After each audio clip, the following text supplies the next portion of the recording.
ఇల్లు మీది రిజిస్ట్రేషన్ ఖర్చు మాది. క్రెడై ప్రివిలేజ్ కూపన్ దక్కించుకోండి. ఈ మెగా ధమాకా ఆఫర్ పొందండి. CREDAI Vijayawada property show. అమరావతిలో జాతర జరపడానికి రెడీగా ఉండండి.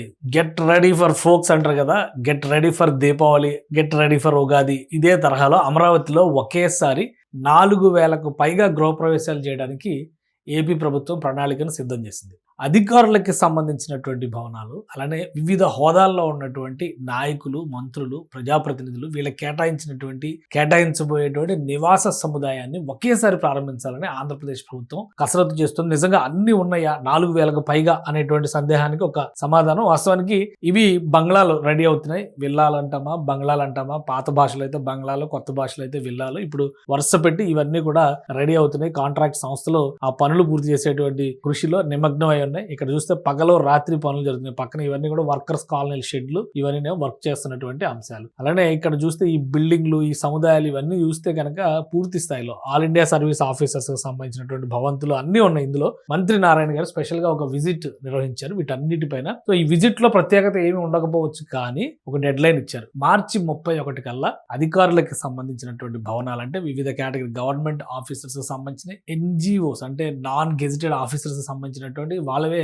Group D housing, group D officers సంబంధించినటువంటి హౌసింగ్ ఇవి కూడా ఉన్నాయి. అవే 1,000-1,200 యూనిట్స్, ఫ్లాట్స్, అపార్ట్మెంట్స్ రూపంలో కన్స్ట్రక్షన్ అవుతుంది. వాటితో పాటు మంత్రులకి సంబంధించినటువంటి బంగ్లాలు ఇప్పుడు మనం చూస్తున్నాం కదా. ఈ బంగ్లా ఒక మంత్రులకి కేటాయించబోయేటువంటి ఎవరుంటారో గారు మహానుభావులు ఈ బంగ్లాలో అనిపించే రీతిలో దాని ఇంటీరియర్ తో సహా లైటింగ్లు, ఫ్యాన్లు మొత్తం అన్ని కూడా దేవుడి గది దగ్గర నుంచి జిమ్ వరకు అన్నిటిని కూడా ఏర్పాటు చేస్తున్నారు. వీటిలో మంత్రులకి కేటాయించే భవనాలు, ముఖ్యంగా సీనియర్ ఐఏఎస్ ఆఫీసర్లకు కూడా ఇలాంటి భవంతులే కేటాయిస్తున్నారు. అంటే బంగ్లా టైప్ బిల్డింగ్స్ ని కేటాయిస్తున్నారు. అవి కూడా పెద్ద ఎత్తున నిర్మాణాలు జరుగుతున్నాయి. ఇవి కాకుండా సెక్రటరీ స్థాయిలో ఉండేటువంటి వాళ్ళకి భవంతులు నిర్మిస్తున్నారు, అంటే విల్లాలు నిర్మిస్తున్నారు. వాళ్ళతో పాటు జడ్జిలకి బంగ్లాలు నిర్మిస్తున్నారు. సో ఈ 4 కేటగిరీ అంటే senior IAS, IPS, all India service officers, secretary level officers, మంత్రులకి సంబంధించినటువంటి బంగ్లాలు, జడ్జిలకు సంబంధించి ఇందులో 4 కేటగిరీలు ఉన్నాయి. ఇవి కాకుండా ఎమ్మెల్యే, ఎమ్మెల్సీలకు సంబంధించినటువంటి టవర్స్ ఉన్నాయి. అవి కాకుండా all India service officers, junior cadre officers అంటే ఐఏఎస్, ఐపీఎస్, ఐఆర్ఎస్, ఐఎఫ్ఎస్ ఇట్లాంటి సర్వీసెస్ అన్ని వస్తాయి అనమాట. వాటికి సంబంధించినటువంటి భవనాలు కూడా అవి 90% అప్పుడే కంప్లీట్ అయిపోయినాయి. కాకపోతే అలా మురగబెట్టారు కాబట్టి 5 సంవత్సరాల పాటు ఇబ్బంది పడాల్సినటువంటి పరిస్థితి వచ్చింది. సో మొత్తం ఈ పనులన్నీ అవ్వడానికి అధికారులతో ఎక్కడెక్కడ ఏ నిర్మాణాలు జరుగుతున్నాయి, ఏంటి అంశాలు అన్నింటినీ కూడా మంత్రి చర్చించారు, అప్డేట్స్ తెలుసుకున్నారు. చాలా వరకు ఈ బంగ్లాలకు సంబంధించి ఫినిషింగ్ వర్క్స్ కొన్ని బిల్డింగ్స్ లో అయిపోయినాయి. లోపల ఇంటీరియర్ వర్క్స్ నడుస్తున్నాయి. కొన్నిటికి ప్లాస్టింగ్ వస్తుంది, అంటే స్లాబ్స్ వేసేటువంటి పని దాదాపుగా 98%, 99% కంప్లీట్ అయిపోయింది. ప్లస్ ప్లాస్టింగ్ వర్క్స్ నడుస్తున్నాయి కొన్ని భవనాలకి. సో వీటన్నిటిని వీలైనంత వేగంగా, ఎలాగో టవర్స్కి సంబంధించిన పనులు అయితే గతంలోనే ప్లాస్టింగ్ వర్క్స్ అయిపోయినాయి. All India service officers, MLA, MLC భవనాలకి అయితే పెయింటింగ్ వర్క్స్ కూడా అయిపోయినాయి. సో వాటికి ఎమ్యూనిటీస్ ఇచ్చే పని మీద అప్పట్లో పెండింగ్ ఉంది. ఇప్పుడు వీటిని కలిపి చూస్తే కనుక రహదారి వ్యవస్థను కూడా ఎండార్స్మెంట్ చేశారు. రహదారుల నిర్మాణం చూడండి, ఈ భవనం చూడండి, ఇందులో ఎవరుంటారో కానీ మహా అదృష్టవంతులు అనిపించేటువంటి స్థాయిలో అన్ని కూడా ఇలాంటి భవనాలే నిర్మాణం జరుగుతాయి అనమాట. అంటే సీనియర్ మంత్రులకి, సీనియర్లకి వాళ్ళకి ఇచ్చేటువంటి బంగ్లాల సైజు కొద్దిగా పెద్దగా ఉంటుంది. మిగతా వాళ్ళకి ఇచ్చేది కొంచెం చిన్నగా ఉండొచ్చు. కానీ ఎమ్మెల్యేలు, ఎమ్మెల్సీలకు మాత్రం బంగ్లాలు ఇచ్చేటువంటి పరిస్థితి లేదు. వాళ్ళందరికీ కూడా ఇండివిజువల్ ఫ్లాట్స్ లాంటివే ఇస్తారనమాట. అంటే ఒకే టవర్లో ఉండేటువంటి ఫ్లాట్స్ ఎవరికి వాళ్ళకి.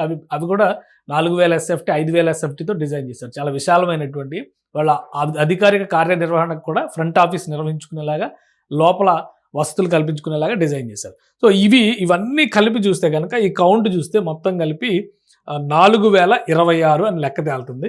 4,026 విల్లాలు ప్లస్ ఫ్లాట్లు ఇవన్నీ కలిపి ఇంత వస్తుంది నంబరు. వీటన్నిటిని ఇమ్మీడియట్గా కంప్లీట్ చేయాలని చెప్పని ఆదేశాలు జారీ చేశారు. మార్చి 31 నాటికి ఈ ప్రణాళికను పూర్తి చేయాలి. ఏప్రిల్ మాసంలో బహుశా ఉగాది పండగ నాటికి ఒకేసారి మూకుమ్మడిగా గృహప్రవేశాలు చేసేటువంటి అవకాశం ఉంది. ఇవన్నీ కూడా హై లెవెల్ క్యాడర్ ఆఫీసర్స్కి సంబంధించి, ప్రజాప్రతినిధులకు సంబంధించినటువంటి భవనాలు కాబట్టి ఒక వేడుకలాగా నిర్వహించాలని చెప్పి రాష్ట్ర ప్రభుత్వం భావిస్తోంది. ఉగాది సందర్భంలో ముఖ్యమంత్రి చంద్రబాబు నాయుడు గారి సొంత నివాసం కూడా గృహప్రవేశం జరిగేటువంటి అవకాశం ఉంది. మరికొన్ని భవనాల ప్రారంభోత్సవాలు కూడా జరిగే అవకాశం ఉంది. కాబట్టి ఒకేసారి ఈ బల్క్ లెవెల్ ఆఫ్ గృహప్రవేశాలు జరగాలి అని చెప్పని రాష్ట్ర ప్రభుత్వం సంకల్పించింది. అందులో భాగంగానే ఈ తనిఖీల ప్రక్రియ అనేది శరవేగంగా సాగుతోంది. ఈ ప్రక్రియ పూర్తి అయిన వెంటనే వీటికి సంబంధించినటువంటి ఆల్రెడీ క్వాలిటీ టెస్ట్లన్నీ కూడా కంప్లీట్ అయినాయి. మీరు చూస్తే ఇంటీరియర్ వర్క్స్ జరుగుతుంది చాలా వాటికి, దేవుడి మందిరాలతో సహా ఫిక్స్ చేస్తున్నారు. సో లైటింగ్, ఇంటీరియర్స్ ఇవి జరుగుతున్నాయి. కొన్ని నమూనా బిల్డింగ్స్ రెడీ అయినాయి కాబట్టి వాటి అన్నిటిని మంత్రి పరిశీలించారు. ఇదే ప్యాటర్న్లో అన్ని భవంతులు రెడీ చేస్తారు. సో ఉగాదికి గెట్ రెడీ ఫోక్స్, అంతే, ఇంకంతకంటే ఏం చెప్పడానికి లేదు. అమరావతిలో ఒక అద్భుతం చూడబోతున్నాం మనం. ఉగాది సమయానికి పెద్ద ఎత్తున గృహప్రవేశాలు జరగబోతున్నాయి అమరావతిలో.